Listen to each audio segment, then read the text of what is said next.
which is great to see. A few familiar faces, a few new ones. So welcome to everyone to what is it, the 5th session already?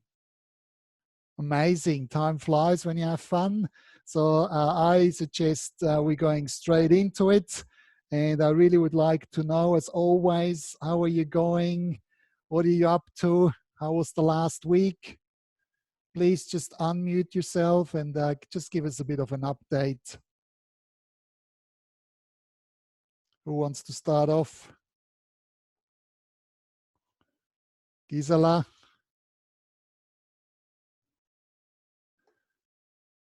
I start off, yes. I had a complete turnaround once I have discovered what was actually blocking me. And I had a complete turnaround and I started to do things again that are good for me. Oh, fantastic. How good is that? How good is that? Like, yeah, that was a very, very fantastic healing process. And that is things that are good for me is like starting to write again and starting to develop speeches and things like that. Oh, fantastic. Great work. So you're probably going to like today's session. We're talking about values. And I think value is a big passion, or I actually know a big passion of Deb. So it's great. She's another expert on the call. It's always good to see, because if I get lost, somebody can jump in easily. So I do rely on all of you. And as always, please feel free to share your wisdoms, your gold nuggets. It's about learning from each other. Great to see you, Gisela. Who else wants to have a say? Anya, good to see you again. Hello, how are you? Good, good. Are you outdoors? I'm sitting outside. Sorry? Are you outdoors? In the cold? Yes, it's just the connection is much better outside, so okay. Hopefully it's a bit cold, yes. Cold. Otherwise, you might have to do a few laps. I'll be fine. I'll be fine. Awesome. Good work. Who else would like to share a few well, words? yeah, I have a lot of room to run around here. Oh, nice. That sounds great. Cool. Who would like to share a bit more as well? What's happened over the last week? A few success stories. Kim, what are you up to? Don't know whether I've had any success stories, but yeah, got a few things in the pipe work. So yeah, just from volunteering and also through some paid work with the WBTA. So yeah, watch this space. There's a couple of exciting things happening. But oh, fantastic. Yeah, I've been feeling a little bit stuck. So these sessions have been good, but I also had a I suppose it's out there for some people, but I had a soul alignment session the other day. Okay, cool. How did that go? Yeah, so it was just good to focus on some things and clear any blockages or understand things that are holding me back. So that was good. Fantastic. And as I said, if you want to give me some feedback, feel free to just still drop that in. We can utilize that perhaps next week. Cool? Yeah. Awesome. I've been thinking about what you asked, so I think awesome. I know. Yeah. Good work. That's why we're here. Fantastic. All righty. I think by now everybody knows me anyway. Here is my typical slides. I think I got a bit demoted. There was way too much on there before, so I took a few things off. But as I always say, it's really not about me. It's about you guys and how we can assist each other. So just to get started, can you do me an exercise, or can we start with an exercise? And please do me a favor, just put your hand up as far up as you can. Cool. And now please go even further up. Okay, interesting. So what do we learn from this exercise? That's a weird one. We can do even more if we want to. We can do even more if we want to. So an interesting question really is, why are we not giving everything we have the first time around?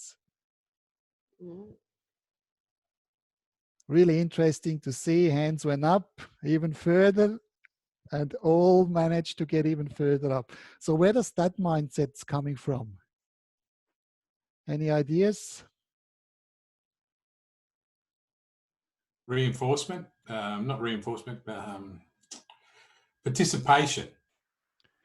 Absolutely. What else could it be? Thanks for sharing, Brand.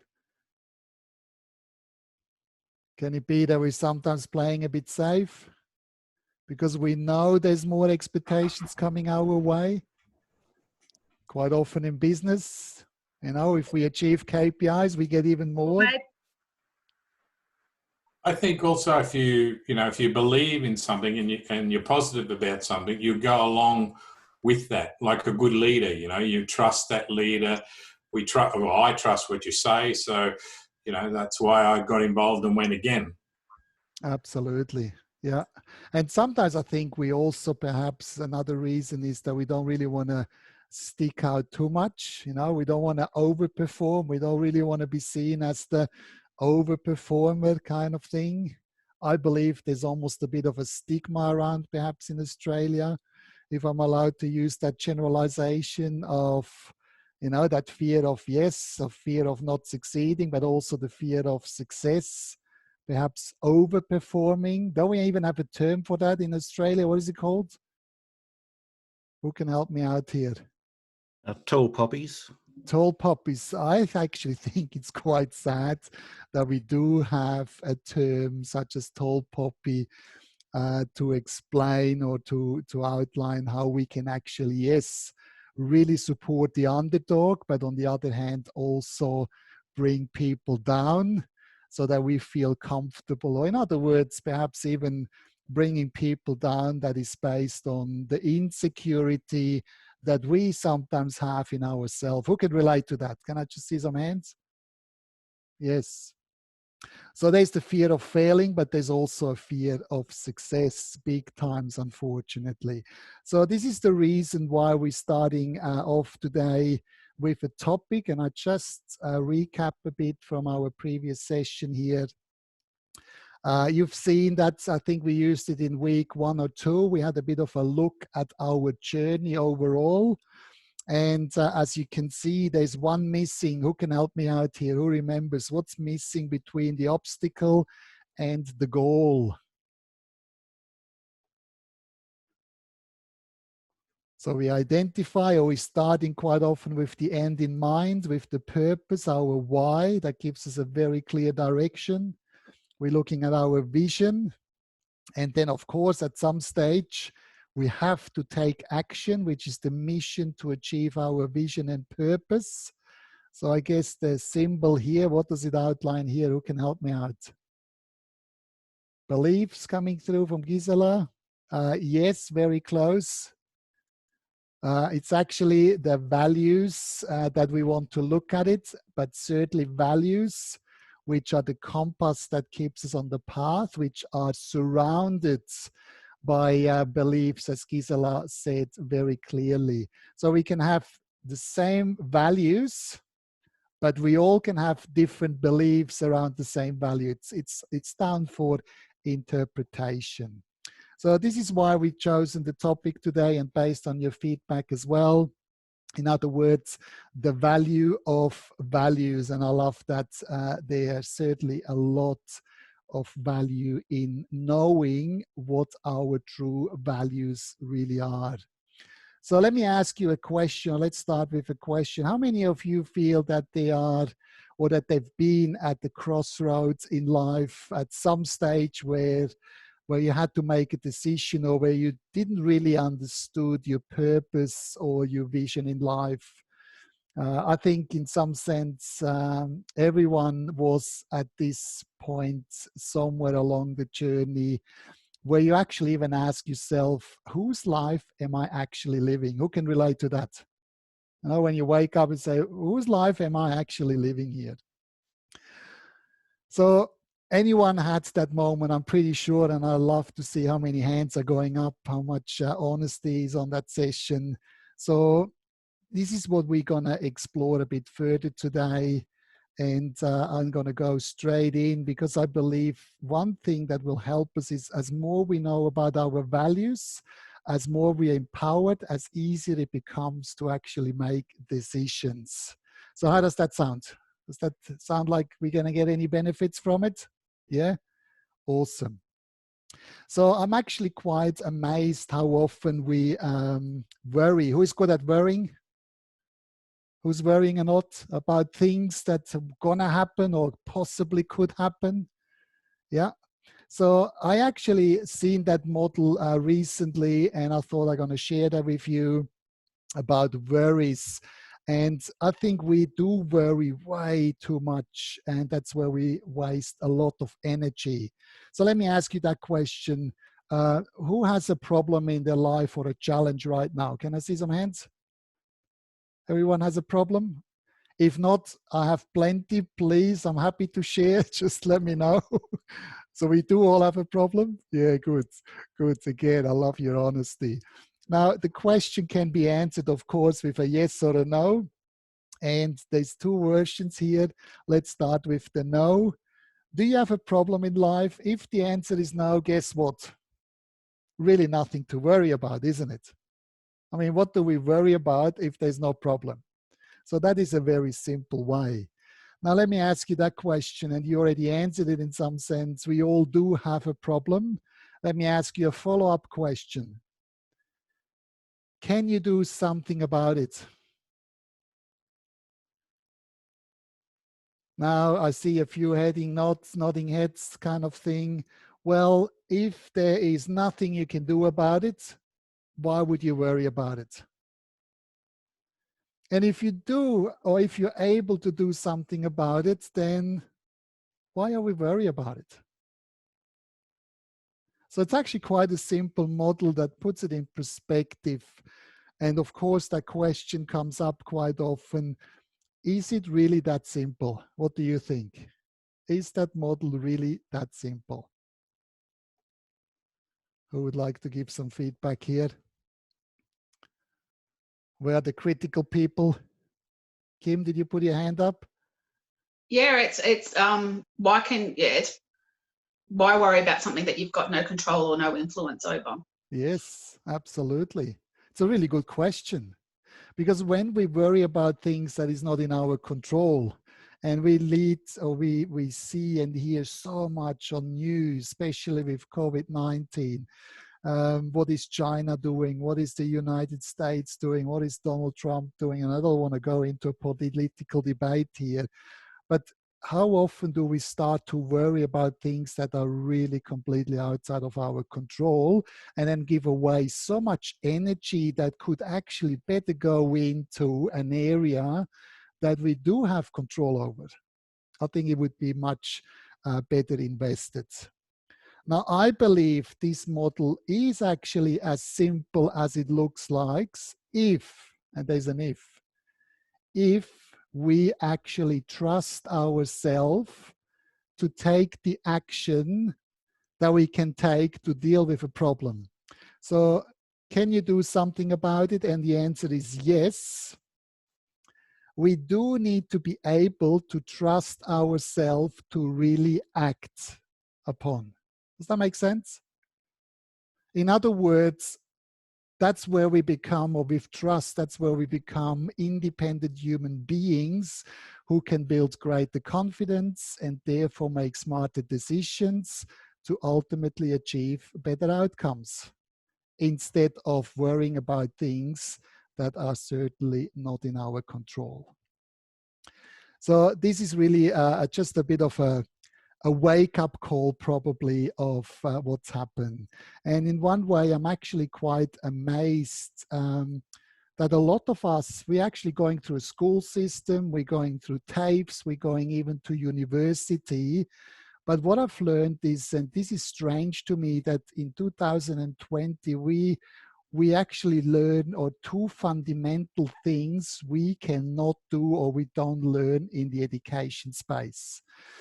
In other words, one is that we can't really get ourselves out of negative emotions often, so such as frustration, anger, stress, depression, overwhelm, procrastination, nor can we really inspire ourselves to trust ourselves and take the action required to get a certain outcome. And the second part that really amazes me as well, and I'm going to be a bit judgmental here perhaps, I'm allowed because I'm in education too, we also really don't know how to manage our mind. So the thought process, which I believe we covered quite well in session 2 and 3, to really understand what's happening in our minds. So one of the things that I believe is really struggling, or is a barrier of building trust, to me, is what I call the rule book. I think the rule book is a big problem because the rule book has a lot to do with conditioning us. The rule book that says, if you want to do something, you have to ask somebody else for permission to. So the rule book, in other words, is dictating how the world operates. Who can relate to that? Think about from a perspective when we go to school. The minute we actually go to school, are we not conditioned to the rule book? The rule book that says before you doing something, you have to ask somebody else for permission for first. Sarah's typing in social conditioning. Please feel free just to take yourself off mute if you want to just say it out loud. Absolutely fine, but you can also use. So I was just saying that it's social conditioning, and it's actually part of what we do in education. You know, they can't even leave the room to go to the toilet without getting permission, and because we need to know where they are. It's part of the social protocols of the culture of school. So we all live within the confines of whatever culture we're in. Yeah. As part of social conditioning. Yeah. And while we need to have rules, please don't get me wrong, I think rules are important when it comes to safety. I'm going to take myself back off mute. It's too noisy. That's fine. Thanks for sharing. Where it comes to workplace health and safety, we do need to have guidelines. We need to have rules. Absolutely. And I think it's in the balance.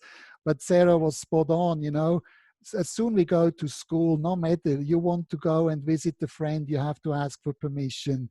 You want to eat something, you ask for permission. You want to leave the table, you ask for permission. You want to borrow a book from the library, you ask for permission.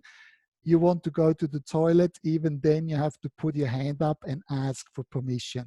So the rule book is really conditioning us to a point which creates a lot of limitations.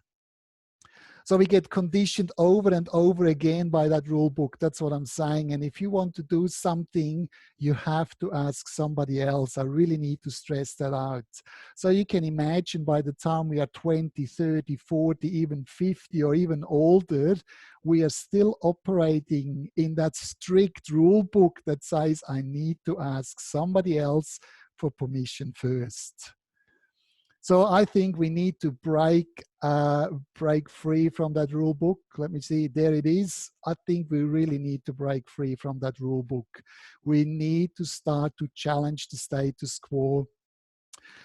We will not be able to live up to our full potential and become the independent person we need to be in this very fast moving and ever changing environment if we stick to the rule book, because that creates followers and certainly not leaders.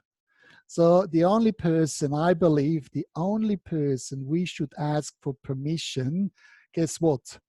That person looked at us in the mirror this morning. I really believe that.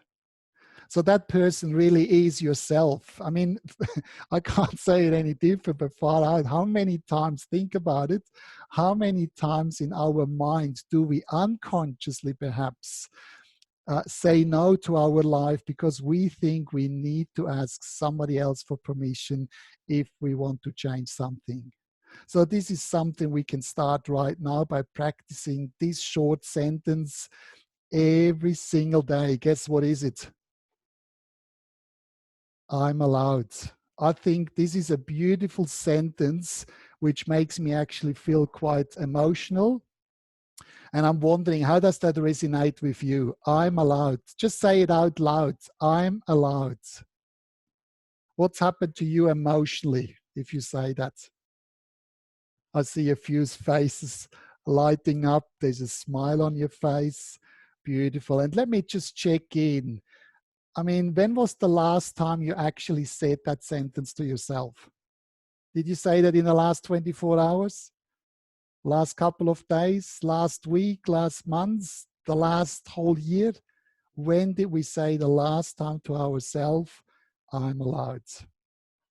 So I believe here is the problem. We are often conditioned by others rather than positioning ourselves through critical and independent thinking in the best possible way so we can trust ourselves and live our own life on our own terms. And I think that's a really important message for all of us. So let's practice this exercise. I'm actually quite getting excited here because this is about practicing here. Maybe get yourself off mute. I'll show for an instance, like, you know, recently I just had a birthday, and it seems to me that everyone I know, and including myself, when you get the birthdays, it's like, I'm allowed day, you know, I'm allowed to do whatever. And this year especially, I thought, well, why don't I have that attitude all the time? Yeah. Every day. Yeah. Every day a birthday, almost living our life like it would be the last one in a sense, because how often do we waste very precious days rather than, as you said, Brand, beautifully, and thanks for sharing, really live in that mindset every single day. So my question is, can everybody think of a task or something that you thought of for a very long time but always put on the back burner, something that is in your bucket list, something that you always wanted to do but you kind of never got time around it? Can everybody think of something? Yeah? Show me some hands, thumbs up. No? Deb, how are you going? Something that you wanted to do for a while? Yeah, cool. All right, so let's practice. Yeah. It was actually really this, I'm allowed, that was a process that I started to go through last year. And I think when you started the training, you talked about those times when you're really not sure of your purpose. And because I had a really huge challenge last year, I went through this process there. What have I been putting off that I really want to do? Yeah. Beautiful. And I love the phrase, I'm allowed. I love it. Yeah. And it really makes me emotional just saying that out loud. I am allowed. I don't have to ask anyone else for permission, just myself. Now, of course, let's be very clear. Whatever we allow ourselves needs to come with moral ethics, which means whatever we allow ourselves has to be good for us, for the people around us, and for the greater good. That is, to me, that's a presupposition. Of course, we don't want to create these people who don't care about anyone else and really just do what we want. This is not what I'm talking about here at all. It needs to be ecological, good for us, for everybody else, and the greater good. And I think this is an important message, of course, as well. So let's get this practice happening here. So what I want you to do is, I want you to think of that particular action or thing that you put off for a long time. I want you to rub your hands, and then on a count of 3, think of that thing and clap your hands and say, I'm allowed. Is everybody ready? Yeah, cool. All right. 1, 2, 3. I'm allowed. I'm allowed. Beautiful. So I just want to quickly check in with you. How does it feel on an emotional level doing this activity?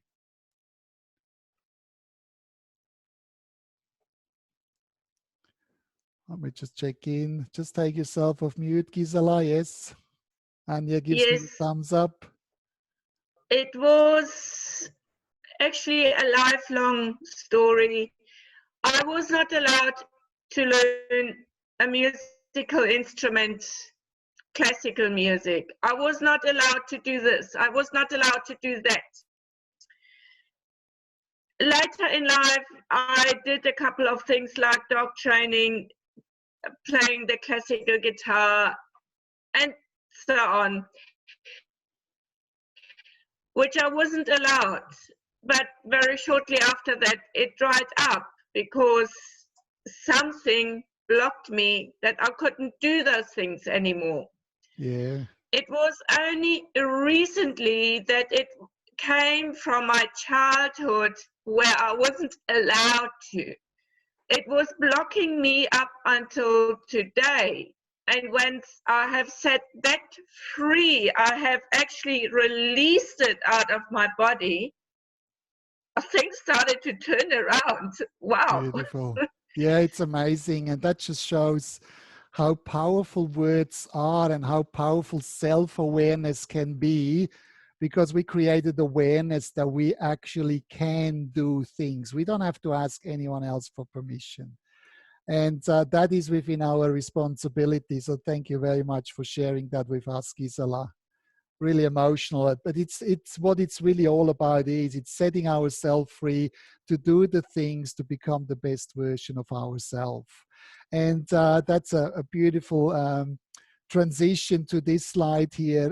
Bronwyn Ware, maybe some of you heard from her. She's a nurse. She has outlined the #1 regrets of her dying patients, actually, in her book Regrets of the Dying. I just put a cover of the book there. Highly recommend this book. And the #1 regret of people on the deathbed literally was, I wish I had the courage to live a life true to myself, not the life others expected of me. So this beautifully explains the conditioning, the question, whose life am I actually living? If we start our own life, to live our own life according to our values, that's when we become the best version of ourselves and not the conditioning. Because even if people are giving us examples or good advice, that advice always comes with a different mind of different experiences, different beliefs, different values, different, you fill in the blanks here. And while people quite often mean well to us, the mentors, the parents, the teachers, we need to understand that we all have different experiences, and therefore what maybe works for me doesn't necessarily works for the other person. So really an important part. So the question, of course, now is, what are your values? Who knows their values? Who is very clear on their values? And if I'm talking about values, I'm talking about values, personal values, the values to your health and well-being, the values in business, the values in your own business if you have one, the values when it comes to teaching students. So there's a lot of different ranges of values, the values of friendship, the values of finances, a lot of different things. But overall, of course, we're talking about a hierarchy of values. What do you think are some of your most values that succeed and are beyond all the other values that we have?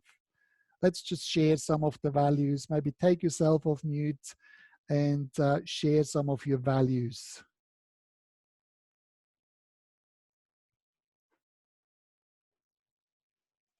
See what kind of... Yeah, Martin, do you want me to share? Yeah. Yes, please. My top 5, I'm always very familiar with my top 5. They are integrity. Love it. And that's really about being true to myself, walking my talk, being honest and trustworthy. Connection, which is all about relationships for me, having meaningful conversations, deep conversations, connecting with myself. Health is extremely important to me, having suffered with my health in the past. So that's all about looking after myself, mind, body and spirit. Awesome. Achievement is really around my business. It's all around being successful in my business. And freedom is a big one. Freedom to speak my truth, be Love who I it. want to be. Yeah. Beautiful. And what I hear, Debbie, is You know, our values sometimes can change. They're not set in stone. As you said, based on your experience when your health maybe wasn't as good, suddenly that pushes the value of health, well-being, mind, body, spirit up. It maybe wasn't important. Suddenly it is. So experiences shape values big time. The question, of course, then as well is what are the beliefs we have around those values? That is a topic itself. Who else has some great values to share with the group? John, what values are important to you? Well, I've just been jotting them down there. Compassion, congruence, empathy are three of the top ones I've got. Beautiful. Are you working with people? And when I get the chance, yeah, I need to do better. So how great are those values when it comes to a business or a job that requires to work with other people? Such an important part. So for you to be good at what you do, working with people, those values, do you think they help you to achieve your outcome, or they are holding you back from achieving your outcome? They're helping me get better results for other people. They help me to enjoy doing the work. If I was trying to flip it and look for a limitation on there, I probably don't value my own work for personal gain enough for financial. Yeah. So is that something you're lacking, you believe? Is that something that is important? Well, I'm no good to anyone if I'm not able to feed myself and look after myself. Beautifully said. And we can challenge some of those beliefs or values and say, hang on, quite often when I do business coaching, there must be a financial figure in there, because business, as it says, is financial. It can't, otherwise you don't have a business, you have a hobby, two different things.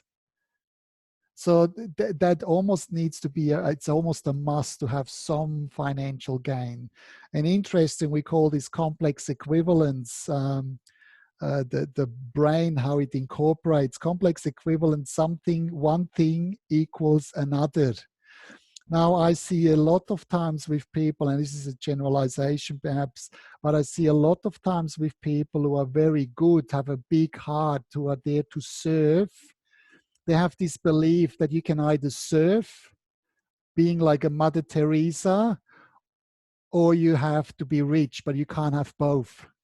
So almost you have to be poor to be of servant to others. So very limiting belief system, BS. BS stands for something else too, not just belief system. You know what I'm talking about here. These are the things that we are telling ourselves. Now, quite often, this is a beautiful thing that I challenge people. I say, hang on, do you think Mother Teresa was poor? Do you think the Dalai Lama was poor? Last time I saw him, it was at the what was it called? South Bank at the Hilton South Bank. Probably is not. But it's that limiting beliefs we have around of our values that we can have one or the other one. So what I'm saying to you, John, is you can have both. You just need to adapt and challenge yourself on that level and say, yeah, I can have both. How do I going to do it? Gisela, you put your hand up. I'll just take you off mute. Yes. I've just taken me off mute. I do believe that the value of a person is something that cannot be taken from you, whereas money can be taken from you. You can lose it, you can gain it. It is just a form of energy, and you don't have to be poor or rich. Absolutely. Those are two different things, the money and the richness of life. Mutually exclusive That from is each other. how you want to see that. Sorry? Yeah. They're mutually exclusive of each other. They don't really connect. It's two different things, in other words. But and yeah, it is for us to make the connection. Yeah. And that's up to us how we make that connection. Wonderfully said.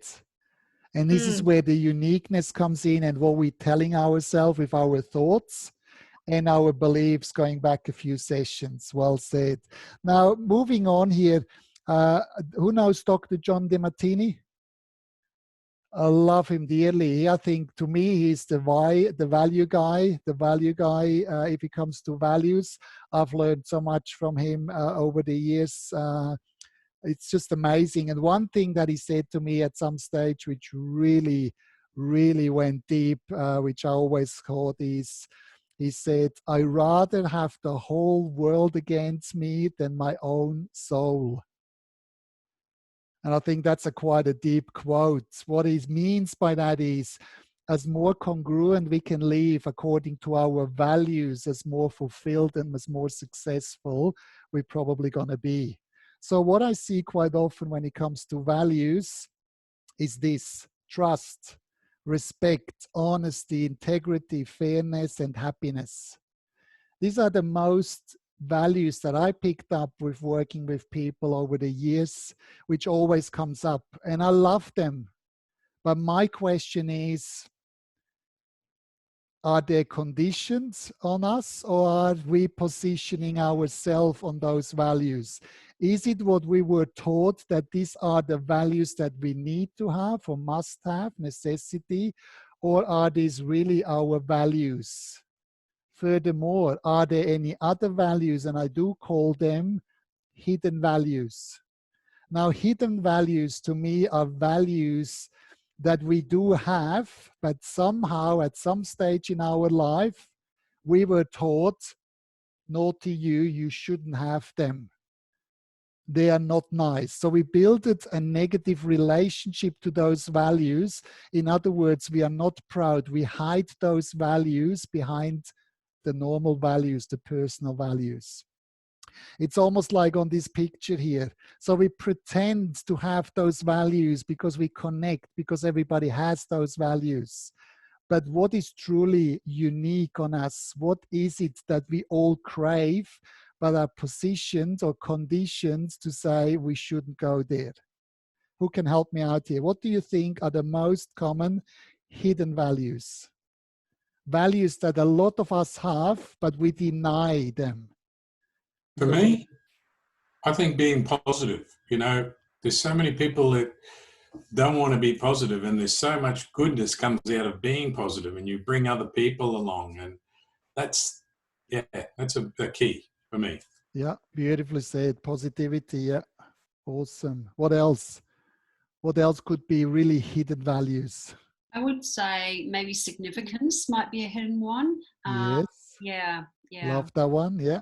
Mm. Because, hey, Deb, come on, it's not about you. Get over yourself. Exactly. So be quiet and listen when adults are talking.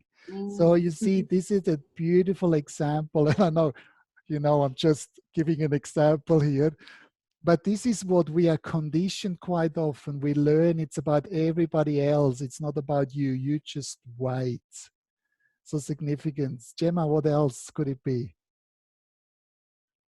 I'll just take you off mute. Oh, okay. Yeah, I can hear you now. Okay, thank you. For me, it's like honesty and concern. I'm dealing with public, and like with my profession, like I just cannot, not like, if my clients that they don't have to see me, I tell them, but I can't keep it like it's against my conscience, like, because some like, oh, keep on coming back. But Yes. for me, I tell them if they don't need my service anymore, like for pensioners like that. And also,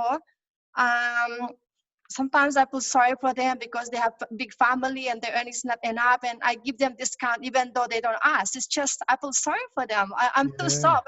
If I'm not like this, I make more money. And some of my friends said, Gemma, you're running a business. You're not a charity, but I just my personality. Yeah. Yes. And Gemma, thank you very much for sharing. Can I just challenge you a bit? Yes. Please. Okay. This is the $500 coaching question that comes here now. How is it working for you, giving away free discount even if people don't ask for it? I know.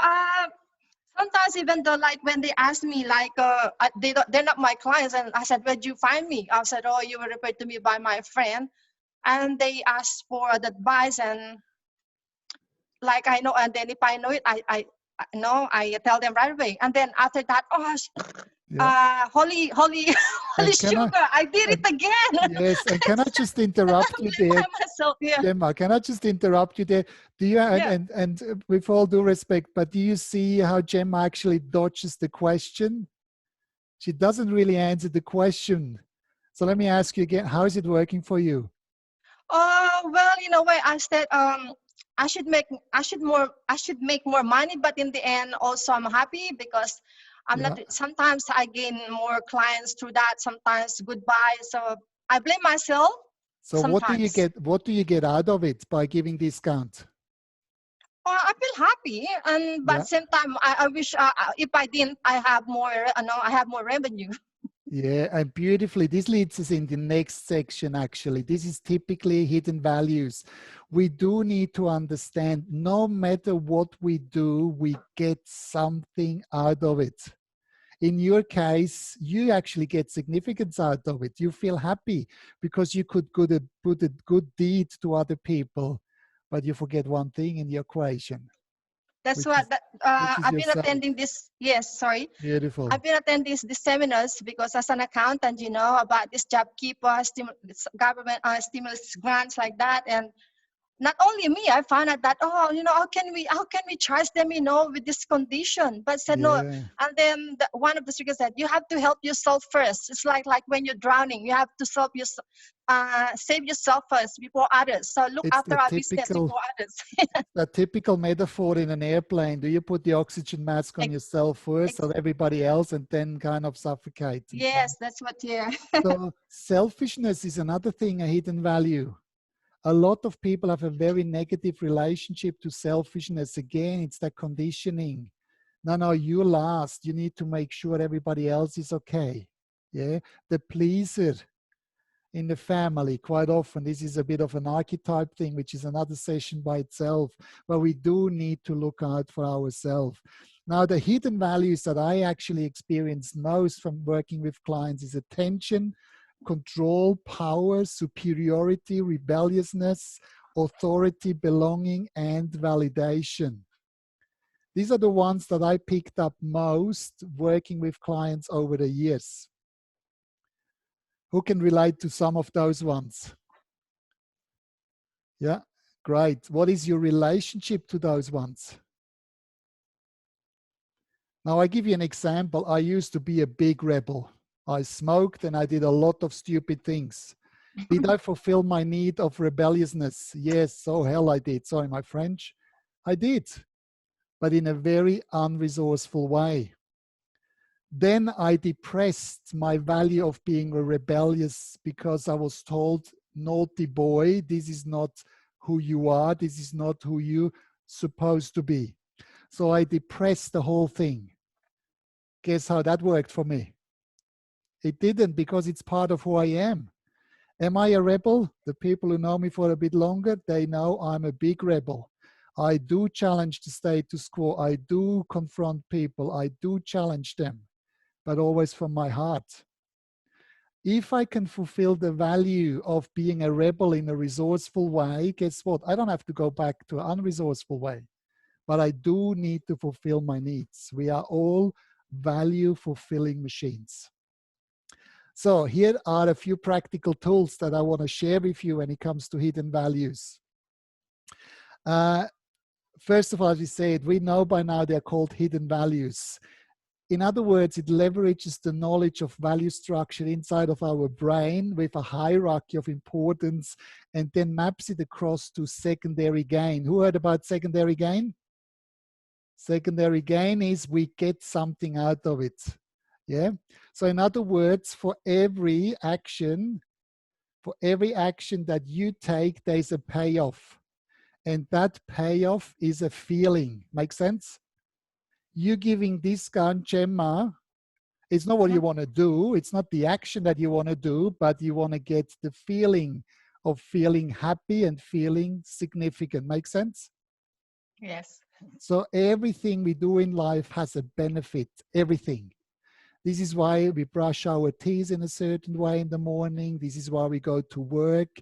Whatever we do, we get a payoff. Now, even going for a run, well, not me. I'm not going for a run because to me, I can't get my head around fun run. How can you put those two words together? They just don't match. Yeah? Who's going for a run? Who is a runner? Any runners? No? But why do you think some people may go for a run? Are they really enjoying running? This is pain. This is torture. But why do you think they go for running? What's the payoff? To keep them fit. It keeps them fit. So if they're fit, if their health and wellness is higher than the running or the action, they will do it, because whatever it takes, we need to do whatever it takes to get our values fulfilled. If somebody has high values of achievements, determination, they will probably go for a run. So nobody really likes the action, but what we like is the feeling that we get out of it. Does that make sense? Good. Now, as I said, people don't want the action, they want to get the feeling from it. Really an important part. The next part is, oops, too much. If we want different results, we must choose a different action, isn't it? We can't keep doing the same and expecting a different outcome. That's the definition of insanity stated by Albert Einstein, I think it was. So we need to clearly change our behaviors or our action if we want to change from a non-resourceful value to a resourceful value. In other words, never remove, always replace. Now, this is the holy grail of behavioral change. I've worked with people, they smoked for 30 years. With that model, applying that model, they gave up smoking after 30 years from one day to the other. Why? Because they found a more resourceful way of fulfilling their needs. Nobody likes to smoke. Does that make sense? Let me ask you that question. What do you think people get out of smoking? What are their hidden values? Who can have a guess here? They release their stress. Release their stress. That's what we tell ourselves. But what is the real hidden value? Gisela? Rebellious. They are the rebels. And cigarette companies, earlier days, they knew exactly how to market things. Don't we see the cowboy on the horse, you know, with the bonfires, cigarettes? This is the dream. Nobody has to tell me anything. I do whatever I want. I live my dream. So this is, again, how we condition to purchase products very clearly to fulfill our needs. Yes, it is to release the stress with the nicotine, but it goes deeper than that. It is to fulfill our needs. Cool. The next thing is, if we want to really get those hidden values, we need to be brutally honest. We need to be almost like a narcissist. We need to get down to it. No shame, no guilt, no fear, no judgments. What is it that we get out of it? Too often I get people, you know, they say, oh, I just donated money to a charity. And I say, what did you get for it? Oh, nothing. I didn't get anything. I'm just a good human being. I say, come on, seriously? We always get something. So I asked them, I said, so how did you feel when you donated the $1,000, the $10,000?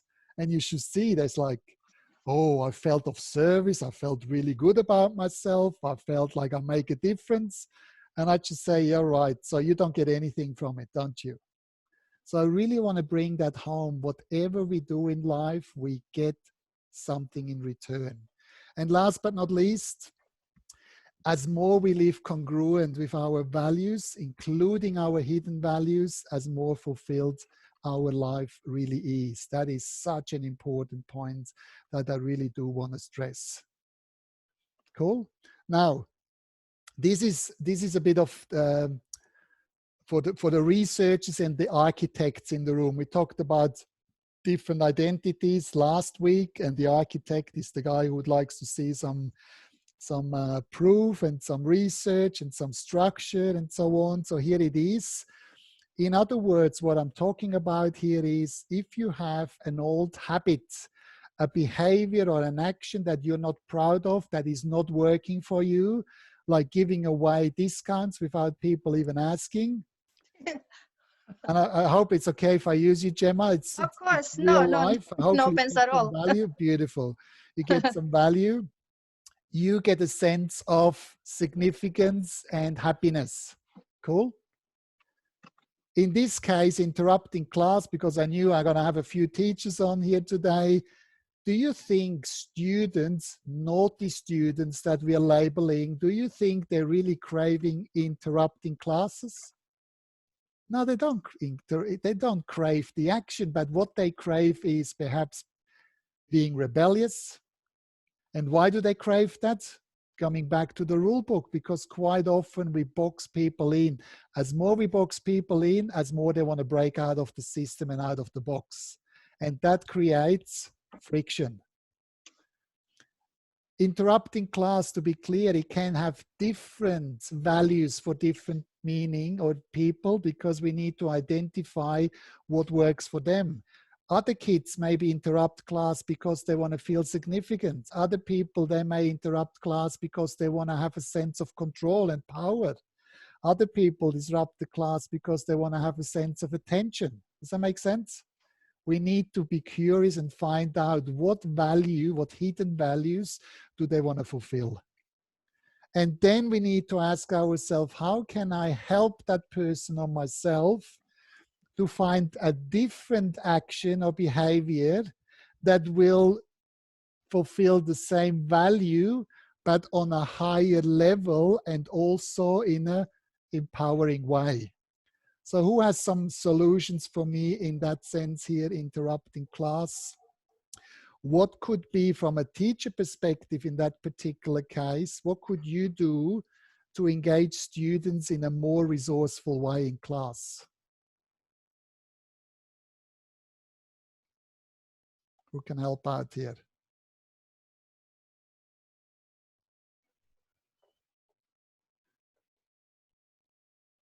How can we get them more rebelliousness, perhaps? Gisela, I'll just take you off mute. Yeah. I would think to recognize them. Yes. And to bring it out into the open. Yeah. That is okay if you have that. And just to make them aware that there is maybe a better way to do that. Yeah. How could you influence them? Because a rebel wants to stand out, a rebel wants to be challenged, a rebel wants to show off, a rebel wants to prove people wrong, isn't it? So as more curiosity we have about that value of rebel, as more options it gives us. I may share one option with you. I had a big rebel recently in a workshop, always interrupted the session. And I actually said, Sarah is not here, she would love that. And I said to the guy, I said, not to him, but to the whole class, I said, oh, actually I have some assessments here from semester 3, but you're only in semester 1. Yeah, probably that's way too difficult. Let's put that away. Guess what? The rebel put a hand up. I said, what? He said, give it to me. I can do it. I said, surely you can't. You're only in semester 1. I don't think that's too difficult for you. He said, give it to me. Guess what? He was busy for half an hour. There was silence. He was engaged. He was there to prove me wrong, which he did. Very smart person, very smart young man, and such a rebel. But I found a way to challenge him where he could fulfill his needs. Does that make sense? Now, when he finds a way, when we find innovative problem solving, where we ask for their opinion, do you think they really go back to their old ways, which were very unresourceful and destructive? No, the brain says, giddy up. No way. I'm so much better off. I can fulfill my needs in such a resourceful way. You need to keep them engaged though, because if you drop your action or if you change it and you take away in fulfilling their values in a resourceful way, guess what's the second best option for them? They go back to what they knew before and they will slip back into their old habits. And that's what we quite often see between different classes. People behave in different ways with different teachers. So as more we can help our students to fulfill their needs, value or hidden or very clear, obvious ones, as better off we are, as more we can engage with them. Do you think that's useful? Good stuff. Now, just to finish it off, and we could go on forever, but I'm conscious of time. What I've learned with hidden values, we only defend the things we pretend we are not. Now, that's an interesting comment, isn't it? What do we make out of that? I learned if somebody is able to push our button, there's an unresolved problem around hidden values. I had this beautiful Italian lady who came in and she was really angry. She said, my mother, she drives me nuts. I said, why?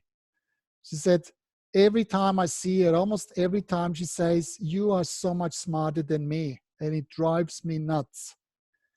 We only defend the things we pretend we are not. Guess what I asked her? I said, what if your mom is right? And she said, are you kidding me?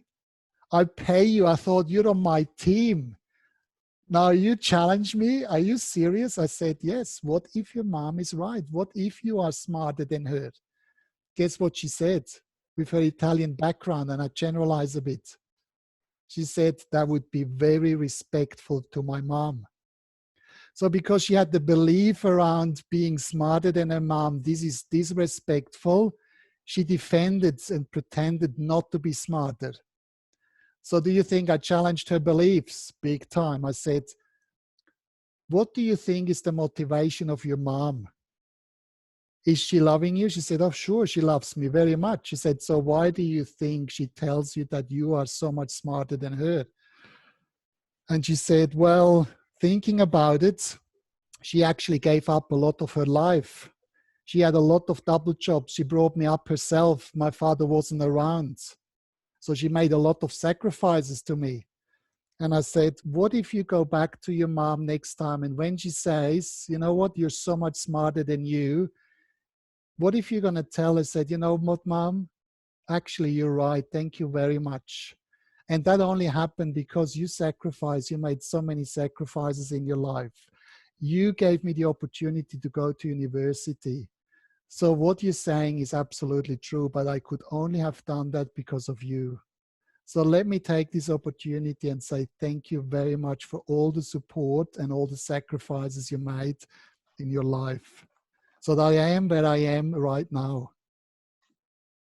And I just want to check in with you. How do you feel emotionally? Can you relate to that? Or just mumbling on here? Just give me some feedback on that. Brand, yeah, puts the thumb up.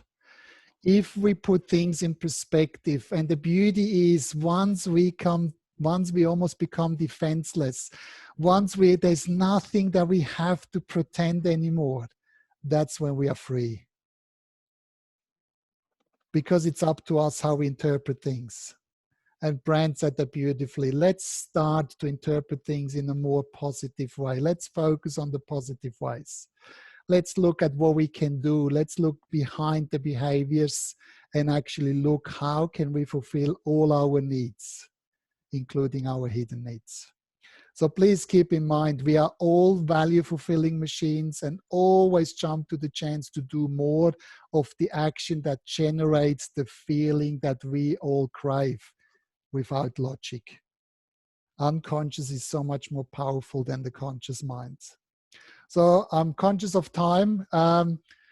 Just to wrap it up, please give me some feedback. How did we go? What are we going to take away? Please take yourself off mute and just share one thing that you can take away from this session that will make a difference, not only in your life, but also in the life of other people around you.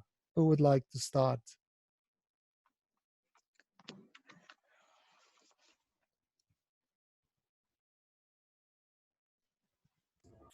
I'll go. Thank you very much for joining in. The allowed. I'm allowed. I've got to practice that more. I think that's a good habit to have. And yeah, I'm going to take that away today. I think it was fantastic. Awesome. Beautiful. Thanks, Brent. What else do we take away? And I'm conscious of time, as I said, if somebody needs to head off, please feel free. I say thank you very much for having me. Thanks for your contribution. And I hope I see you again next month. Who else would like to go? Just share one thing that you take away from today's session. Gisela. Although I was already in a talk about hidden values, I think I'll take away that we are often not aware of our hidden values and don't know how to fulfill them. So we stay on that low level. And I think it is time for us actually to become aware and think about that, to bring us up to a higher level and to solve it ourselves so we could help other people also. Beautiful. That's what it's exactly all about.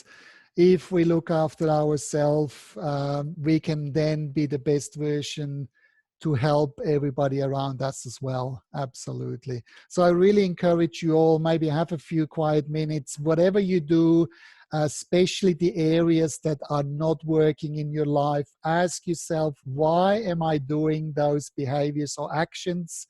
What do I get out of it? And it's not about the pointing finger, it's about creating awareness.